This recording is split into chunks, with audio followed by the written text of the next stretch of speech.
விருகம்பாக்கம் தொகுதியில் வேட்பாளர்களை பொறுத்த வரைக்கும் திமுக சார்பில் பிரபாகர் ராஜா, அதிமுக சார்பில் விருகை ரவி, தாவேகா சார்பில் சபரிநாதன், நாம் தமிழர் சார்பில் சந்தோஷ் களம் காண்றாங்க. இதில் பிரதான போட்டிங்கிறது நம்ம பேசின வரைக்கும் திமுக தாவேகா இப்படி தான் இருந்தது. ஸோ சென்னையை பொறுத்த வரைக்குமே பிரதானமாக இப்படி தான் இருக்குது.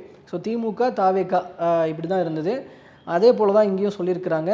திமுகவுக்கு 134 பேர் ஆதரவும், அதிமுகவுக்கு 128 பேர் மூன்றாவது இடத்துல ஆதரவும், 130 அப்படிங்கிற எண்ணிக்கையோட தாவேகா இரண்டாவது இடத்துல இருக்கு. ஸோ 134 இடங்களோட 134 பேர் ஆதரவோட உதயசூரியன் முதல் இடத்துலையும், 130 பேர் ஆதரவோட விசில் சின்னம் இரண்டாவது இடத்துலையும், 128 பேர் ஆதரவோட இரட்டை இலை மூன்றாவது இடத்துலையும் இருக்கு. சீமான் அவர்கள் 5 பேருடைய ஆதரவோட நான்காவது இடத்துல இருக்கிறார். அண்ட் இதர கட்சிகளுக்கு 3. ஸோ இப்படி தான் விருகம்பாக்கம் தொகுதியினுடைய நிலவரம் இருக்குது.